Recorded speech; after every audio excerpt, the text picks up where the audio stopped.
A very good noon and Jai Hind dear student. Welcome to the virtual class of English. Continuing with our chapter, The Enemy by Pearl S. Buck. Today we have to discuss page number 29. Before that, let me tell you what we have covered in the last video. In the last video, we came to know about that prisoner, American prisoner of war. We came to know about his identity, how Hannah and Dr. Sadao came to know about his identity through his cap. They were in a great dilemma whether they should take that injured man to their home or not.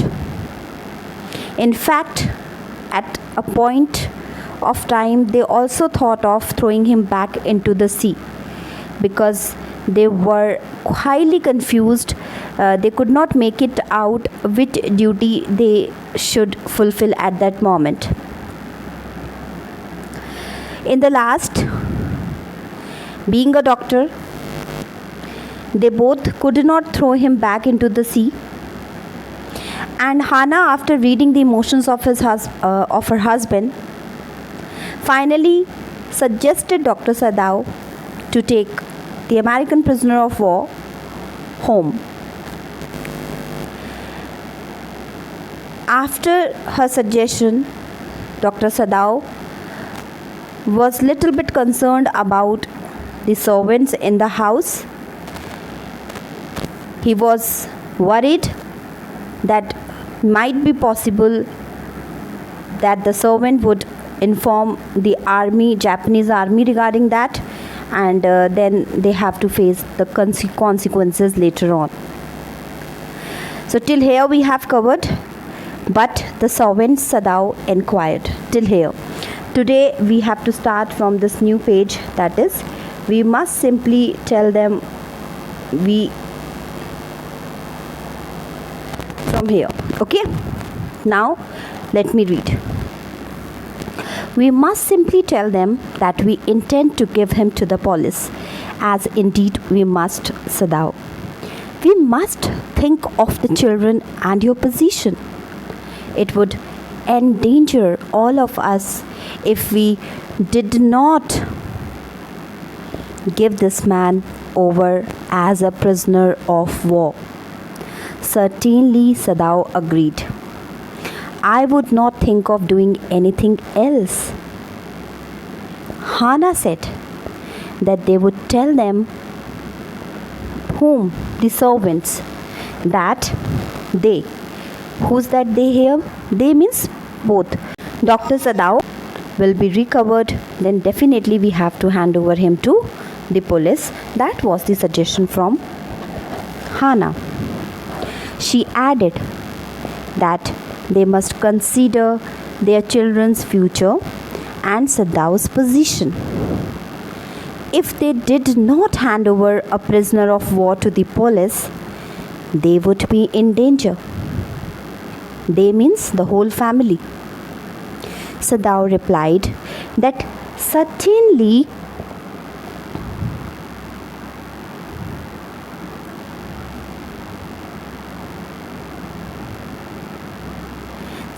he would do so, and he did not think of doing anything else.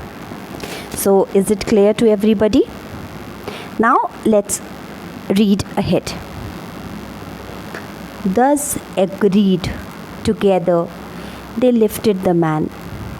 He was very light, like a fowl that had been half starved for a long time until it is only feathers and skeleton. So, his arms hanging, they carried him up the steps and into the side door of the house. This door opened into a passage, and down the passage they carried the man towards an empty bedroom.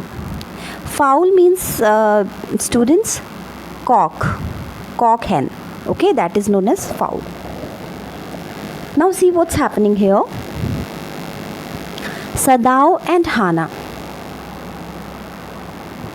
they lifted the injured man into the house. And that man was very light in weight. He was very light.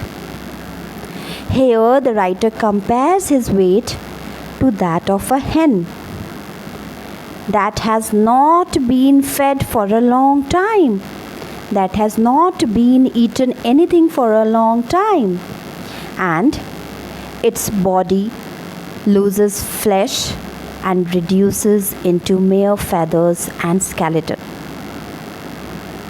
The man's arms were hanging, and the duo carried him up. Duo means both Hannah and her husband. And the duo carried him up the steps into the side door of the house. The door opened into a passage, and they went down the passage towards an empty bedroom.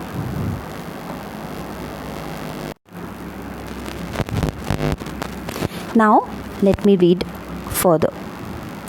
It had been the bedroom of Sadao's father, and since his death, it had not been used. They laid the man on the deeply matted floor.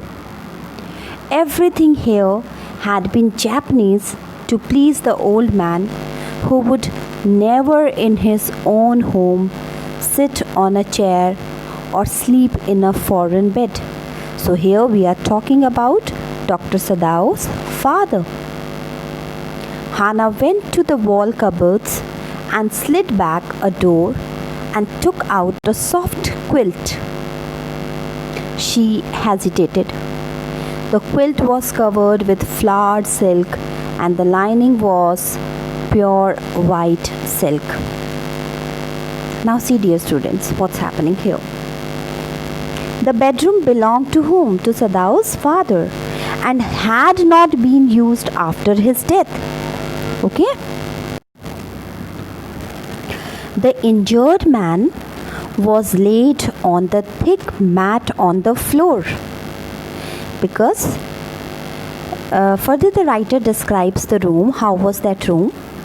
Everything in the room was Japanese, as Sadao's father disliked foreign things, and that's the reason he used to sleep on that thick mat on floor.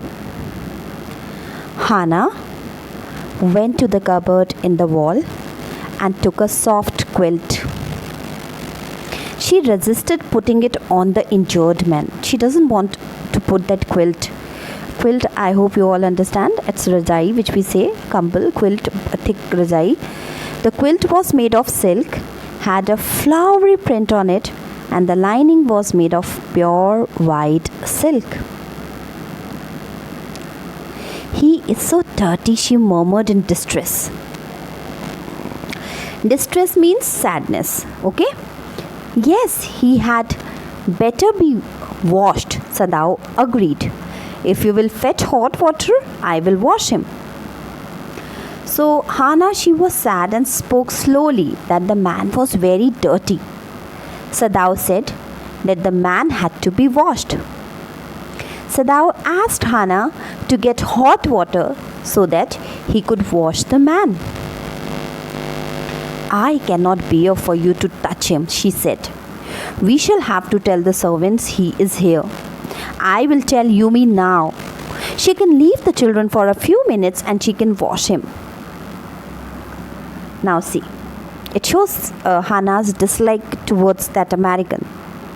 Hannah did not want that Sadao should touch the man. She said that they would ask the servant to wash the injured man. She also suggested that she would call Yumi. Now who is this Yumi? Maid servant. She would call Yumi to leave attending the children for a few minutes and wash him. Whom? The prisoner. Sadao considered a moment. Let it be so, he agreed. You tell Yumi and I will tell the others. But the utter pallor of the man's unconscious face moved him first to stoop and feel his pulse. It was faint, but it was there. He put his hand against the man's cold breast. The heart too was yet alive. Dear students, pallor. Pallor means an unhealthy pale face. This word was used in your poem also, I remember. That was an elementary classroom. Yeah, okay. Then stoop means bend forward and pulse means heartbeat. So now what's happening here? Sadao thought for a moment and then agreed with Hana. He said okay. He asked her to call Yumi while he would call the other servants. Before he could go out, he saw the injured man's face. And it was so pale that he stopped, bent forward, and felt his heart beat. He bent forward and felt his heartbeat to see if the injured man was alive. The heartbeat was very faint, but it was there. Then Sadao placed his hand on the man's heart to feel it. It was also beating. Sadao concluded thus that the injured man was alive. He will die unless he is operated on, Sadao said, considering the question is whether he will not die anyway. Sadao commented that if the man was not operated upon, he would definitely die. He added that even if he was operated upon and saved, he would die at the hands of the Japanese army. So either ways he would die. Hana cried out in fear. Don't try to save him. What if he should live? Hana screamed with fear and asked Sadao not to save the man. Why? Because she feared that if he lived, they would be in danger. So till now, see my dear friends, there is a big dilemma going on within the heart of Hana, Dr. Sadao. They have not been able to make it out whether they should operate the patient or not. What if he should die? Sadao replied. He stood gazing down on the motionless man. This man must have extraordinary vitality, or he would have been dead by now. But then he was very young, perhaps not yet 25. So again, in the state of the dilemma, there is a conversation going on between Dr. Sadao and his wife Hana. You mean die from the operation? Hana asked. Yes, Sadao said. Okay. So vitality means beta energy, or you can say life, full of energy. So now what's happening here in this conversation? Sadao questioned that what would be the implications if the man died. He looked down towards the injured man and wondered that he had a lot of energy which had kept him alive through such torture. Means that man was quite energetic. He countered his thought with the fact that the man was very young. Maybe that could be the reason for that much of energy inside him. And he seemed to be 25 years of age, and at that age people do have a lot of energy, right? The young blood. Hana asked him that did he mean the man could die during the operation? Sadao confirmed her question. Okay, now let's see. Hannah considered this doubtfully, and when she did not answer, Sadao turned away. At any rate, something must be done with him, he said, and first he must be washed. He went quickly out of the room and Hannah came behind him. She did not wish to be left alone with the white man. He was the first she had seen since she left America, and now he seemed to have nothing to do with those whom she had known there. Here he was her enemy, a menace. Menace means danger, a threat, living or dead. If he will live, survive, then also definitely he is going to be a threat for them.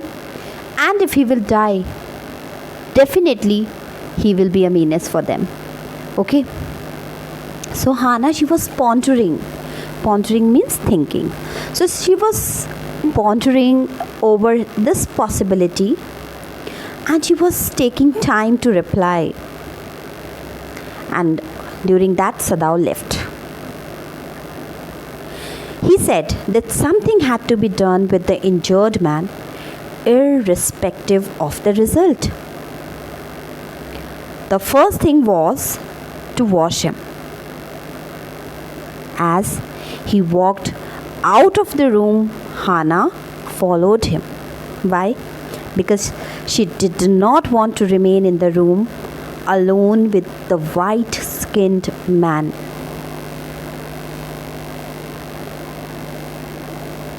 Since she had left America, he was the first white man she had seen. She was not in contact with any Americans after she left America. She had no contact with the Americans whom she had met, as they were her enemies now, because now she is in Japan. She was a Japanese citizen at that moment of time, and to have contact with Americans was a kind of a crime and against their patriotism.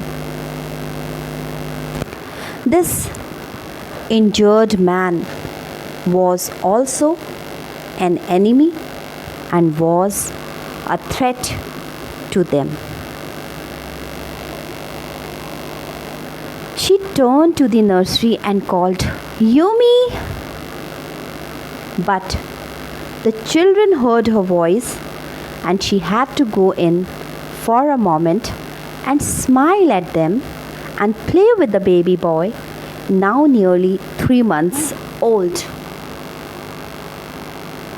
Over the baby's soft black hair, she motioned with her mouth, "Yumi, come with me." So, nursery means a room in a house for the special use of young children where they used to play, enjoy, nursery. So, Hannah, she turned to the children's room and called out to Yumi, maidservant. As the children heard her voice, she went inside also, Hannah, and smiled at them and played with her 3-month-old son. As she held the baby who had soft black hair, she motioned with her mouth to Yumi, asking her to come. "I will put the baby to bed," Yumi replied. "He is ready." She went with Yumi into the bedroom next to the nursery and stood with the boy in her arms while Yumi spread the sleeping quilts on the floor and laid the baby between them. Yumi replied that the baby was ready for sleep and that she must put it to sleep before accompanying her. So Yumi said that, "I will come with you. I'm not denying, but firstly let me make this baby sleep." So she was kind of taking care of kids also. Hannah held the baby and went to the bedroom next to the nursery with Yumi. Yumi spread the sleeping quilts on the floor and laid the baby between those quilts. Then Hannah led the way quickly and softly to the kitchen. The two servants were frightened at what their master had just told them. The old gardener, who was also a house servant, pulled the few hairs on his upper lip. Now see, this is the kitchen. Here the writer has described the scene of the kitchen. Hannah led the way as they walked fast towards the kitchen.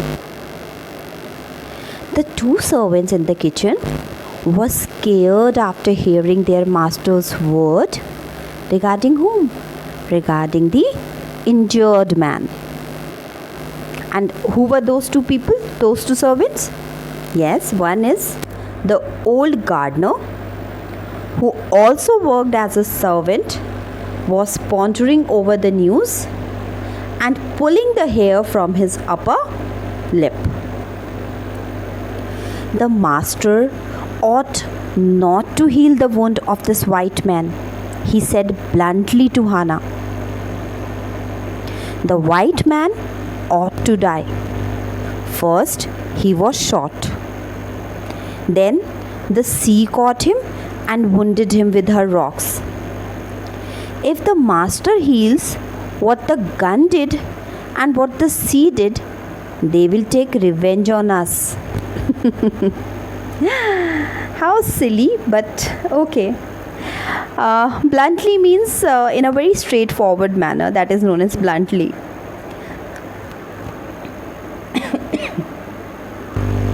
Dear students, the old gardener, spoke bluntly to Hannah, and he said that Sadao must not treat the injured white man.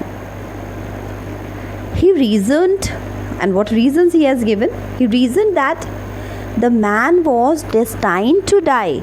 It is written in his fate to die. Firstly, he had been wounded by a gunshot. And secondly, the rocks of the sea wounded him further. If Sadao healed the wounds given by the gun and the sea, then the gun and the sea would treat them as enemies. Gun and sea both would treat them as enemies and seek revenge. So here, dear students, don't think that the gun will be after them and the gun itself will take the revenge. Here the gun represents the Japanese army. Getting me? Gun is a symbol which represents the Japanese army, and the sea represents here the country of Japan.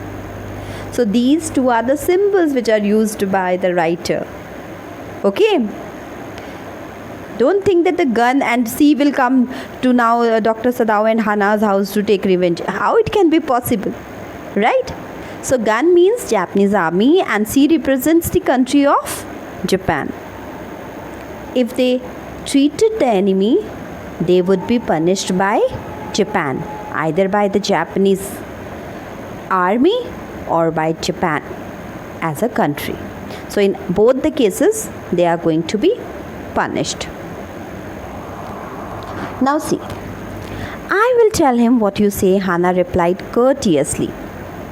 But she herself was also frightened, although she was not superstitious as the old man was. Could it ever be well to help an enemy? Nevertheless, she told Yumi to fetch the hot water and bring it to the room where the white man was. So courteously means here very politely, in a very soft tone, very politely.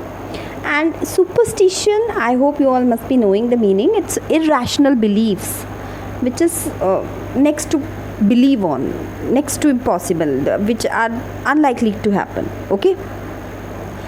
So, Hannah politely said to the gardener, because he was very old, he was working in their home since the childhood of Dr. Sadao. So, she very politely said to the gardener that she would pass his message to Dr. Sadao. She herself was frightened. Who? Hannah. She herself was frightened, though she was not superstitious like the old man. She thought that helping an enemy could never be good for them. Still, she asked Yumi to get hot water into the room where the injured man was kept. Okay, so till here we are covering today. Dear students, let me put a mark for your convenience.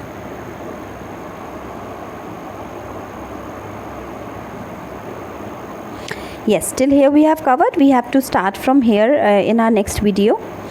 So I just want you to read the chapter, understand the concept, understand the feelings which writer wants to portray through this chapter. Feel them, in fact. Keep practicing, keep doing your work.